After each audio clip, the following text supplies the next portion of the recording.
Menopause. This is the big M word. Well, what do you know about it? Do you know the symptoms? Do you know why we have it? Do you know what you can do about it and make it really enjoyable for you to go through?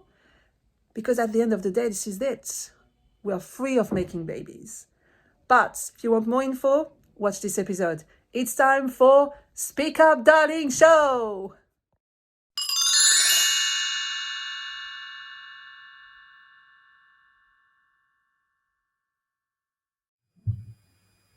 And welcome. This is Speak Up Darling Show. We are receiving today the lovely Judith from Menopause Canada.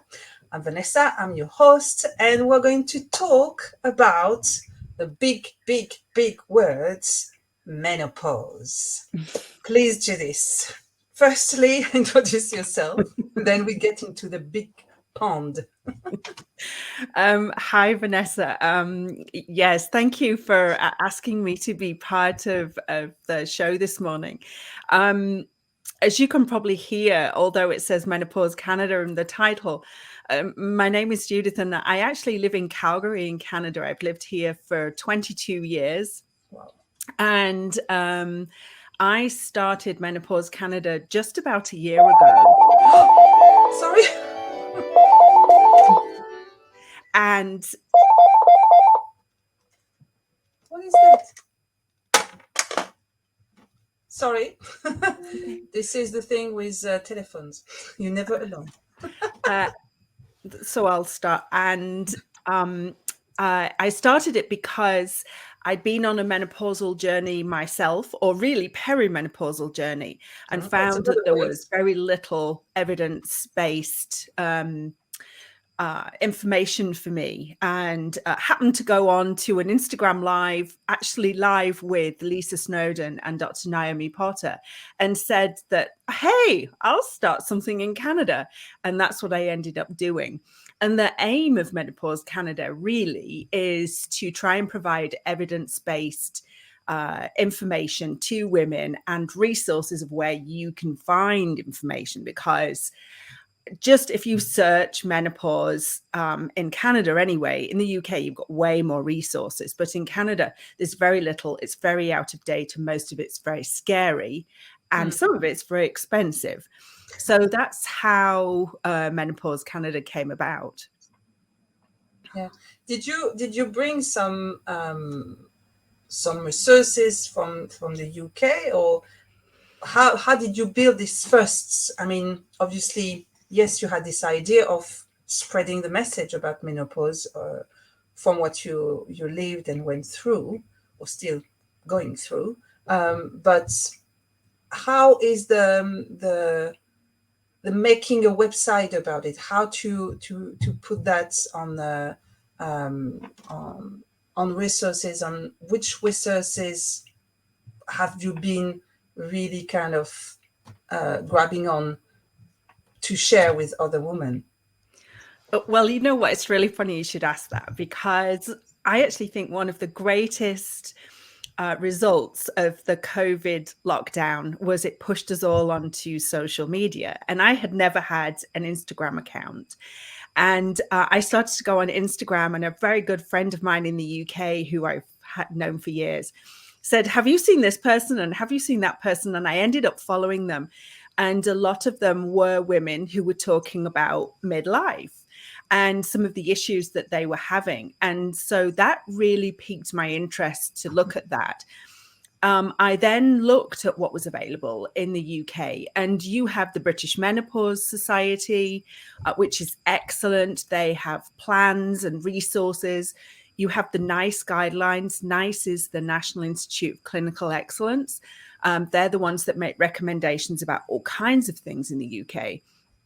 And then I looked at Canada, and it was like a big silence, because there is information, but it's out of date, and some of it was 2016, and so that was 5 years out of date. Now, in healthcare terms, that's a really long time.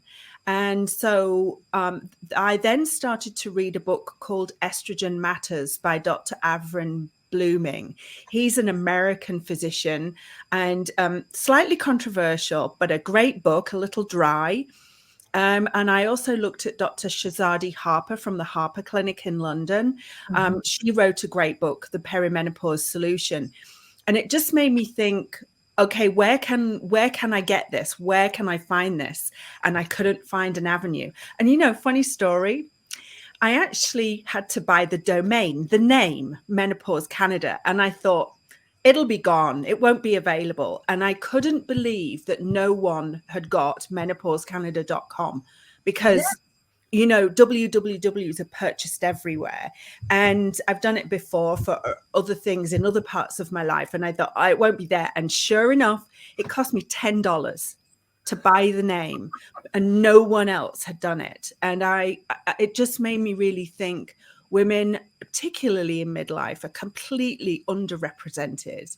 And that was why it started. And it took me a long time to create the website because I'm very particular, but all my own images and a lot of help from my daughter. So I think also that's the fact that you were a nurse before, but it's not your life anymore, and the fact that you could buy this domain, first, okay, that's a surprise, but it means also it's really something that is not talked about. I mean, even so in UK, that's the resources you mentioned are from medical point of view. I don't know. I didn't follow. I mean, when I followed you obviously on Instagram, and I didn't think to search or didn't see anything relating Menopause UK. And I just the term, the domain you choose is just really clear, and it was really what made me go for your videos or go for even message you, is that you were just this like the missing link between the medical that is heavy and not understandable sometimes, and ordinary woman like me that just, okay, I keep hearing menopause. Yes, I know there is a lot of sweat and a lot of things like this, but what exactly it is difficult to having proper words, normal English, I would say, onto that. And I think that's why also it's so important to have someone like you that is ready to share her story, but also proper resources, and kind of break it down for people that doesn't have this. I mean, like me, I don't understand the medical process. It's too stiff for me, and it's not in the reality of the body.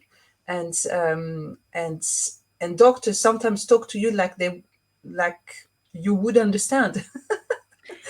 It's just really freaking out sometimes to see something. And I think that's how you came out with this will and this idea and making something happening about it. It's so important. And so that will be my next question. What is menopause? And also the sub question is, what is perimenopause, and the difference between the two of them? Yes. In actual fact, we spend a long time in perimenopause. So if you think about it, menopause is actually just one day. It's the day in which you have gone 12 months without having a period. For some women, that can actually be quite difficult because their periods might be irregular at this time.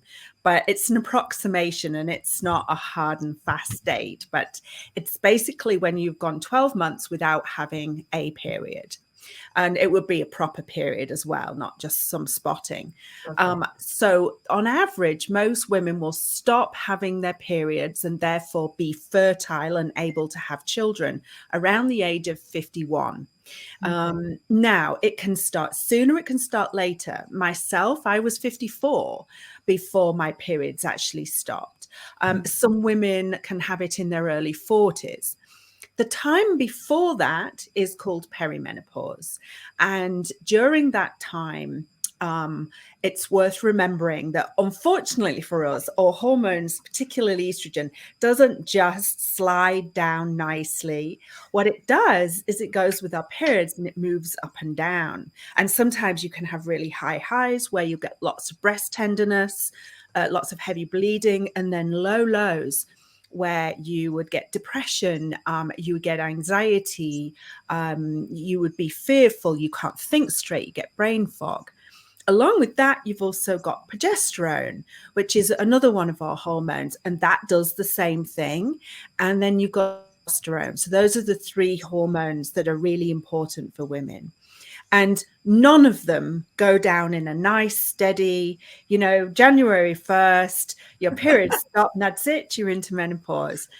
It moves up and down. So this is the problem that many women have in their 40s, is that they'll have symptoms and then they'll disappear because your ovaries are trying to kick in again, trying to produce hormones again, and you'll start to feel better. And then it'll happen again. And you can go months without having any symptoms. So it becomes really very difficult to understand. And just sharing my own story, as you mentioned, I am a registered nurse. And I have to say, I went to a clinic one morning, at pharmacy actually, and I started to cry when she asked me if I was okay. And because I'd had enough, I wasn't sleeping, my eyes were dry, my joints hurt, my tummy was swollen, my mouth was sore, I'd got receding gums, my skin was terrible. I couldn't cope. I couldn't drive. And I started to cry. And she said, "What's wrong?" And I told her, and she said, "Judith, at 51, you might be perimenopausal." And it was, I never even thought about it. It never occurred to me. Of course, I knew that my periods were going to stop at some point, but I'd never even thought about it. And so I think one of the things that we have to become aware of is the fact that we could be perimenopausal in our early to mid 40s, and we might spend 8 to 10 years having those hormones steadily move up and down until you reach menopause. Yeah, So that's that's really that's important. probably your best definition. And really all it is it is just a hormone deficiency. Just like you might have a problem with your thyroid, that becomes a deficiency. And that's why we're having a lot of these symptoms. And I think the final thing I would say is that we have cells in every part of our body that respond to estrogen, from our brains to our hair follicles, to our eyes, our nose, our mouth, our breathing, our tummies, our joints, everywhere. And so it's not surprising we have these weird symptoms that you can't quite put your finger on what this might be. And you end up having a myriad of tests and think you're getting dementia and only to discover, oh my gosh, if only I dealt with my hormones. And I Yeah. have to say, I was a bit mad at the time. I was a bit ticked because I thought, oh my gosh, why didn't I see this? I could have put myself into a much better situation with my health if I'd have recognized it earlier. I can really hear the woman here because whatever happens, this is the first reaction is, gosh, I should have known that. But the thing Yeah. is, if you don't have the Yeah. information or the education, I mean, you see, it's like the period when you have your first period, that we expect that, but we don't really know the consequences sometimes on people. I mean, I was lucky. What can I say? I'm not too not I'm not in this group of really painful periods, but I mean, I've had a lot of friends, or my sister has a lot of pain with it, and there is no much support Mm-mm. from it, even not educational about it. There is no, you have to deal with the pain. So, I mean, it's really something. Yes, it is important to know, but when there is no space where we can really learn without this effect of um, of just a medical point of view, but an easy way to understand how the body works, and specifically the feminine hormones, how it impacts our body, how we need them, and how they Mhm. change along our lives. Mhm. I mean, it's really something that, yes, we need to learn, but we need to know where to find that, where to find the because really I heard a lot of perimenopause. I knew it was before just by understanding the term. Yeah. But knowing, for example, like it's by cycle, and that we can have a strong, even this, the feeling of it, of the menopause even before, but it's not completely there at this point. Just Mhm. knowing that you will go up and down until you reach the end, Mhm. that's, it's already a really strong image for me. That's just to, okay, now we need to know, okay, how much the estrogens really impact, how much we need it in our body. Can you tell about that? Tell us about that. Well, you know what? It's funny. The first thing that came to my head then was, talking about that up and down. I was actually reading something yesterday that said that most women will stop their periods around the age of 51 and then be menopausal. But for some reason, the ovaries around the age of about 62 kick back in again. And so some women can start having symptoms again. So it really shows that we're all different. We Not one size fits all. Your periods will have been different to my periods. Like you said, your sisters are very heavy, yours are not, or painful, and yours are not. So I think that that's really important. The other thing is that if we look at it from a symptom point of view, Yeah. is that maybe the first part of the year we might find that we have certain symptoms. So for me, because I live in Calgary and it's dry, I do get dry eyes, I do get dry skin. My hands get very sore because it's so cold here. But I didn't put any of that down to perimenopause. So my advice to most people is track it.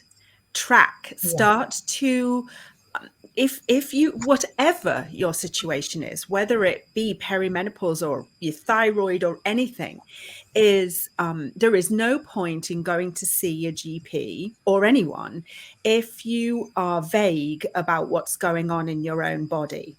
Yeah. And so, therefore, you need to track your symptoms, track your periods, and um, there, and it will give you a really clear idea of what's going on. So, for example, there are lots of apps out there, and most of them are Yeah. free. The one that I used a lot was the this one's called New. I'll show you. I'll show you at the end. But this Yeah. one's called Newson Health. This is a UK based. You can use the Balance app. It's a free app, and you just track all of your symptoms at say 9 o'clock at night, and it's like, have I had any breast tenderness today? How many times did I wake up during the night? Did I have hot flushes? Are my eyes dry? Do my joints hurt? Have I got a bloated tummy? Um, and then at the end of a month, you can produce a report, and I can tell you it will really surprise you, Okay. because I had no idea how many times I felt anxious, how many times my knees were sore, how many times I avoid doing exercise and moving because I felt so bad. And it really enabled me to understand what was going on, rather than thinking, oh, do I have dementia? Oh, do I have cervical cancer? What about this? What about that? And when we don't do that as women, we become quite desperate. I did. I became quite low when I was 51, and it was actually a very tough time for me. And so I think with the lack of sleep, the heavy periods giving me iron problems, so I was incredibly low on iron. The anxiety, the not being able to drive, not remembering things, feeling like I was actually losing it, was. was all because of the estrogen, the progesterone, and the testosterone all just, steadily declining until I was 54. And then the symptoms do still continue.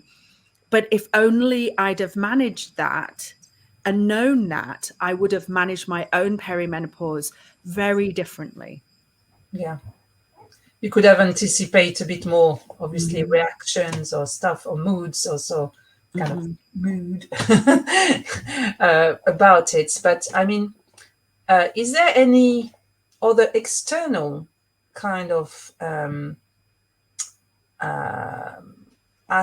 not aspect, but thing Mm-hmm. that can amplify also the perimenopause or the symptoms of the menopause? If Mm-hmm. you're already, for example, working a lot, like not sleeping already not enough, or being used of short sleeps or broken sleep, does it make the symptoms obviously um, much worse, or does it doesn't change anything?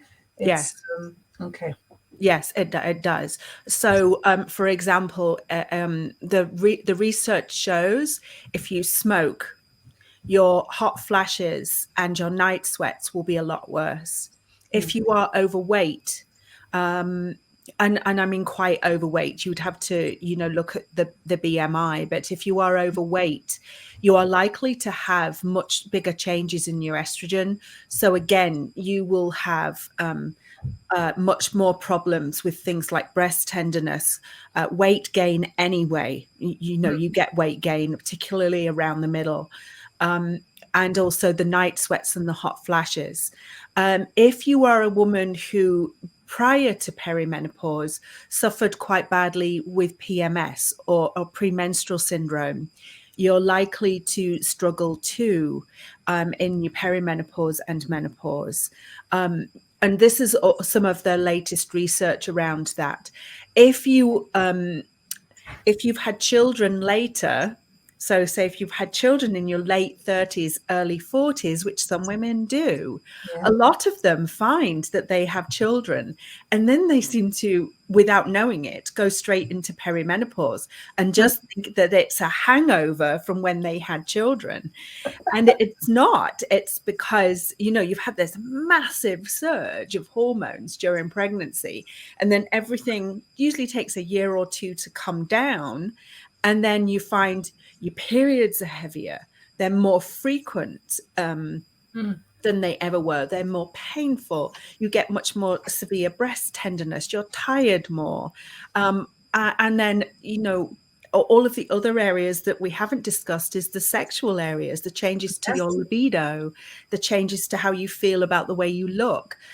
You can also get vaginal dryness, which then changes the way you feel about the clothes that you wear, because it can rub in that area and make you sore. So there's all kinds of ways that it affects our lives, and we just don't put two and two together and say, oh, perimenopause, because all of our lives we're taught about periods and pregnancy. Yeah. Nobody really talks about perimenopause and menopause. No, that's true. I mean, there is nothing. It's even uh, a bit like I won't say scary words, but kind of, yeah, kind of scary words, because every time I heard one of my clients talking about it, or there is like a sadness, like Mm-hmm. a end of creativity in some way, Mm-hmm. and when it's just another part of the journey, Mm-hmm. and and I think it's even sometimes feeling like a shame to be in menopause, or Mm-hmm. perimenopause, like as a woman, because we're made to make babies. Mm-hmm. That happens. We're not feeling like we can't we can't create anymore. We can't be useful for the rest of society or whatever.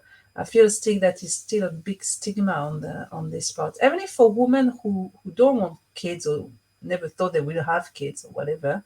It feels like, yeah, there is this part that a bit like dying into that. Mm. it's just a part of the transformation. I mean, for me, I see that like a big roller coaster, because that's what I saw on my clients. But it's something, and something to go through Mm-hmm. also. But the way I hear it is more something that you can to be aware of, that more you can learn about how your body reacts, in the at least on a month, and do that regularly, more you can not take but just notice the changes and have this really specific awareness of your breast, of your vagina, of how is it going on inside, and not just skin wise, but to be aware of these details, feel that you really empower other women about it, and Yeah. Yeah. it's really taking in charge and not waiting for someone else to tell you that, oh yes, you are in menopause or you are in Yeah. perimenopause. And that's what happened to me. Yeah. I didn't. I was so busy. I have a full-time job. Menopause Canada is not my job. I have a job, and Yeah. I powered on. And it wasn't until I got utterly desperate that I stopped and slowed down enough to be able to recognize the symptoms. And there is a stigma attached to it. I mean, so many of my UK friends talk to me about going grey, and a lot of women in the UK don't do that still. I love And the gray. so there is, there is a huge sort of stigma around the change, as it's called, and even the way that we look at aging, when in actual fact it can be very freeing. Hey, going on vacation and not having to take period products with you. Going on a plane. I used to travel a lot. Canada is a big country, and I would always have to take things with me. All that PMS and things. If you can start to manage your hormones and manage those parts of your body, then you will find that you'll fare much better. Because every woman, if they're lucky enough to reach my age, will go through menopause. They will. And 80% of them will have symptoms in some way or another, and 50% will need treatment, but only 10% get it. So 10%. that's the problem. And in Canada, it's even lower. The number of women who get any form of treatment for perimenopause and menopause is even less, because the awareness is so much less. Okay. Is that okay? So if you got kind of lucky to have someone to help you put or to link the dots all together, Mhm. and ask for help to your GP, I suppose. But did only your GP help you get the treatment or make a plan, or did you go to a specialist for that also? No, It's no. just GP. So my own journey is slightly unusual, but yet not. I think it's like lots of women, it can be varied. In Canada, and actually in the UK still, you can go to your GP, you can go to an obstetrician or gynecologist, or you can go to a private clinic. In Canada, we have a very similar structure. We don't have the NHS, but we have a very similar structure. But here, most women want to go down the natural route. So they will go to a naturopath, who will prescribe products that are not approved. But if we step back, Approved by who? Just by to, Health Canada, okay. and they're not approved. The similar products are not approved by the NHS in the UK either. But if we take a step back and say, right, okay, say you think you could be perimenopausal, what should you do? There are three things that I would do. The first is to start tracking your symptoms, because then when you go to see your doctor or an obstetrician, you don't even have to think about that. You can just print those off and give them over, because you might be feeling pretty desperate at the time. You won't remember all of your symptoms, and you won't communicate that. So myself, I have a little black book that I take to my GP, and I put everything in there. The second thing I would do is do some reading. Read in the UK, the British Menopause Society guidelines, read the NICE guidelines. Even if you don't understand it completely, do a little bit of reading and it will reassure you about the path that you're going down. And then the third thing I would do is make a plan of what it is that you want. Yeah. And so that plan can just be a little list. I usually just have a post-it note that I take to my GP. And when I go in, I have a much greater chance of success by one saying, here's my symptoms. Yeah. These are all the symptoms. I think I could be perimenopausal. Two, I've been reading in the British Menopause Society guidelines that I could be perimenopausal and we might want to look at some form of hormone replacement. And three, these are the things I'd like to do. Yeah. And then if you've got a little bit of brain fog that day, if you're feeling a little bit vulnerable, your GP's maybe not as helpful as they could be. And that's not necessarily the fault of the GP. They No. may not have been trained in that area. Then you will have much greater success. And I do, and I've advised friends to do the same thing here in Calgary. And that kind of plan has worked. And I think you'll be taken more seriously than just going in without any of that. Yeah, I do think it's a really good plan because you're in any case you're just you're listening by tracking. You're listening to what's going on, and it makes you more. It makes you just think. Okay, I'm not crazy.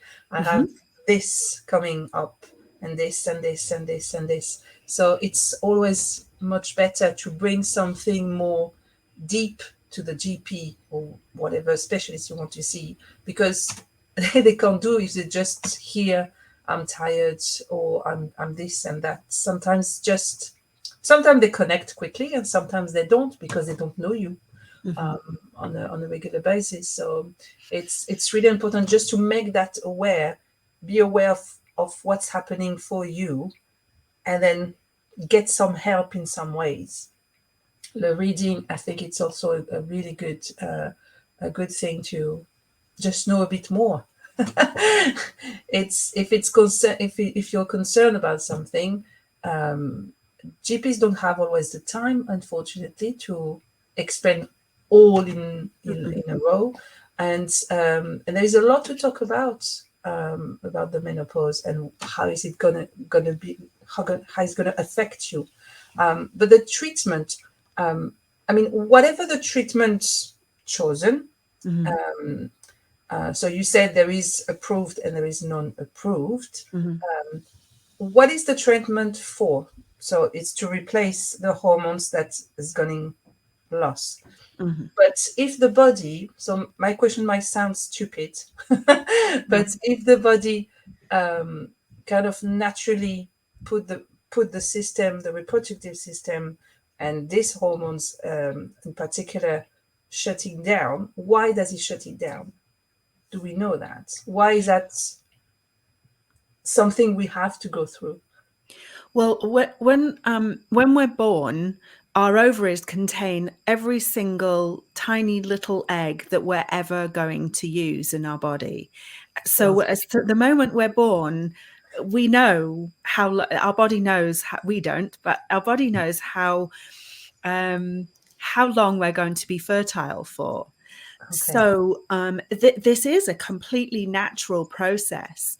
And if you think about it, years ago, women didn't live long enough to go into menopause. We didn't live into our mid 50s. And we're now the average age of a UK woman, the average age that they'll die is about 84.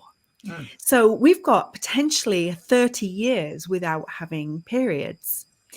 And one of the problems is that because estrogen and progesterone, but mostly estrogen, affects so many different parts of our body, that this is a natural process, but because it creates issues because of it affecting so many parts of us, we not should, but we can replace those hormones. Now, we are not replacing them to the same level that they were before menopause.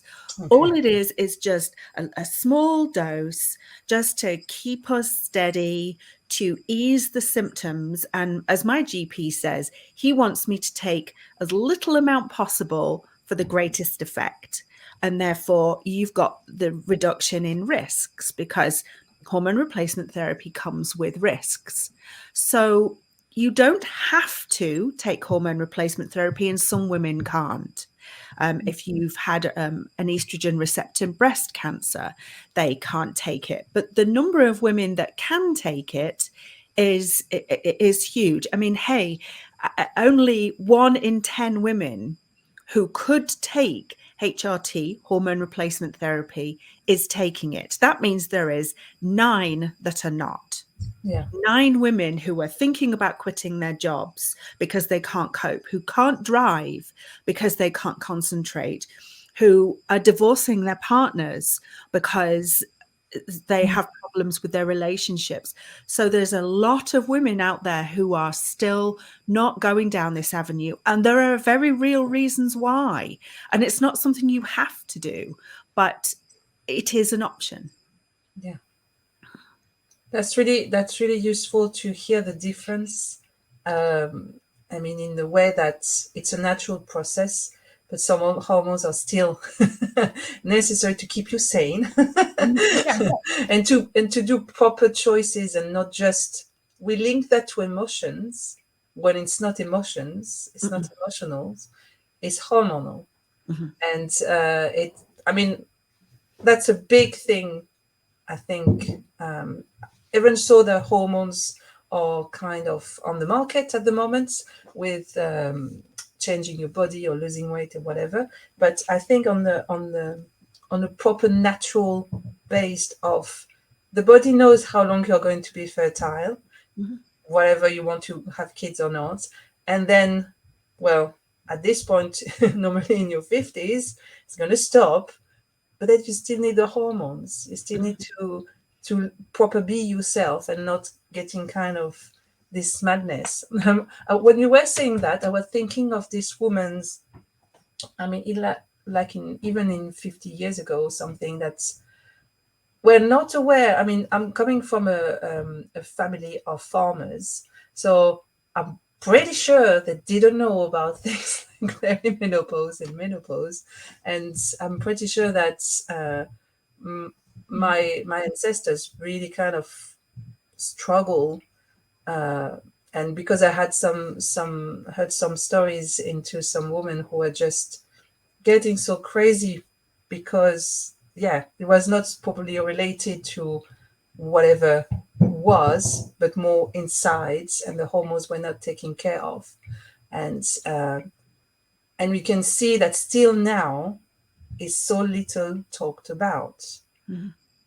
It's a really your work, I would say, because it's not part of your work, but your mission, that's to talk about it, to the videos you're making on Instagram, that for me they are really kind of catching. Say, really, what should you ask to your GP at this appointment, I mean, it's really clear, and I think it's really necessary. I really insist on that.